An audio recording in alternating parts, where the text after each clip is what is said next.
ఫిబ్రవరి 17వ తారీఖు పర్చూరు నియోజకవర్గం బాపట్ల పార్లమెంటు పరిధిలోని ఇంకొల్లు గ్రామంలో లక్షలాది మందితో పెద్ద ఎత్తున మాజీ ముఖ్యమంత్రి వర్యులు తెలుగుదేశం పార్టీ జాతీయ అధ్యక్షులు శ్రీ నారా చంద్రబాబు నాయుడు గారి భారీ బహిరంగ సభ రా కదిలిరా కార్యక్రమానికి మేము శ్రీకారం చుట్టడం జరిగింది.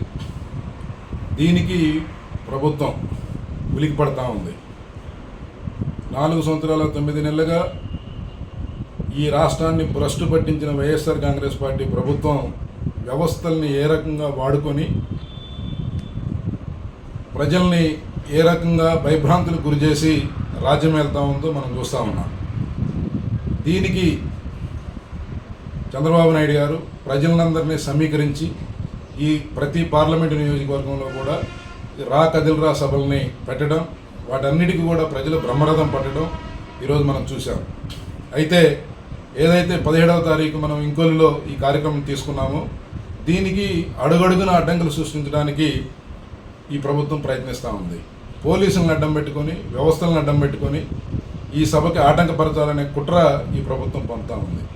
వాస్తవంగా మేము లక్షలాది మంది ఈ సభకు హాజరవుతారు, వచ్చిన వారికి ఎటువంటి ఇబ్బంది జరగకూడదని చెప్పి 20-25 ఎకరాలు స్థలం కోసం చూసినప్పుడు ఇదంతా కూడా వ్యవసాయ ఆధారిత ప్రాంతం కాబట్టి ఎక్కడ అవకాశం దొరకలేదు.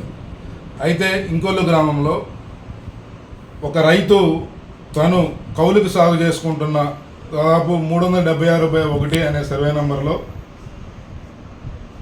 18 ఎకరాలకు పైగా వెంకటనారాయణ అనే రైతు ఎప్పుడో 10 సంవత్సరాల నుంచి కూడా ఈ ఎండోమెంట్ భూముల్ని లీజుకు తీసుకొని వ్యవసాయం చేస్తూ ఉన్నారు. వారికి వచ్చే సంవత్సరం వరకు కూడా ఈ లీజు కాల పరిమితి.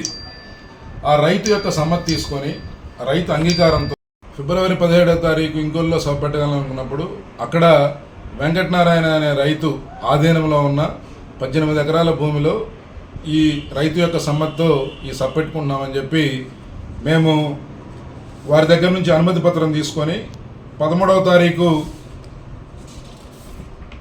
ఫిబ్రవరి 13వ తారీఖు డిప్యూటీ సూపరింటెండెంట్ ఆఫ్ పోలీస్ చీరాలకి, అలాగే సూపరింటెండెంట్ ఆఫ్ పోలీస్ బాపట్ల, అలాగే కలెక్టర్ గారికి వీరందరికీ కూడా పర్మిషన్స్ కోసం మేము అప్లై చేయడం జరిగింది.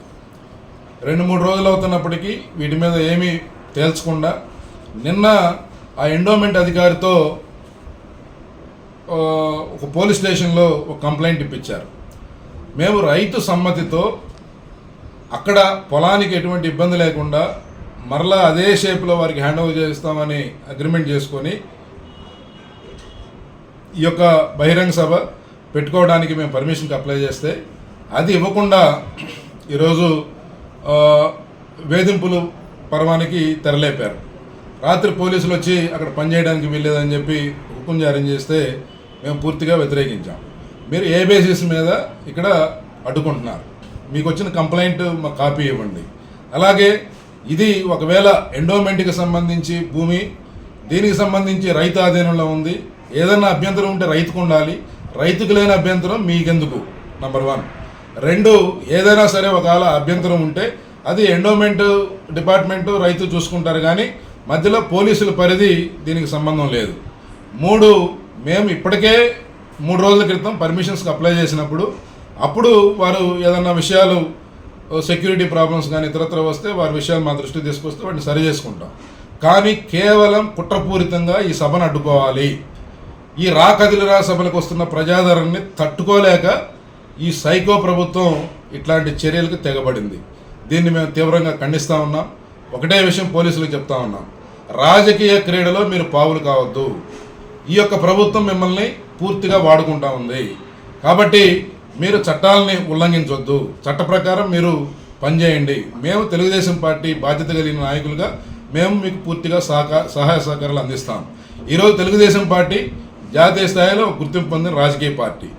మేము పబ్లిక్ ఇంట్రెస్ట్ కోసం ఒక ప్రజలతో కలిపి ఒక సభ పెట్టుకోవాలనుకుంటున్నాం. ఈ సభ ప్రభుత్వ స్థలంలో అయినా మేము అడిగితే పర్మిషన్ ఇవ్వాల్సిన బాధ్యత ఉంది. ఒకవేళ ఇవ్వలేనప్పుడు మీరు ఎందుకు ఇవ్వలేదో కూడా చెప్పాల్సిన బాధ్యత మీపై ఉంది. ఈరోజు మేము ఒక డెమోక్రటిక్ వేలో అన్ని పర్మిషన్స్కి అప్లై చేసి మేము శాంతియుత వాతావరణంలో సభ నిర్వహించుకుంటామంటే పోలీసులను అడ్డం పెట్టి ఈ ప్రభుత్వం ఒక రాజకీయ వికృతి క్రీడ ఆడుతూ ఉంది. దీన్ని మేము తీవ్రంగా వ్యతిరేకిస్తున్నాం.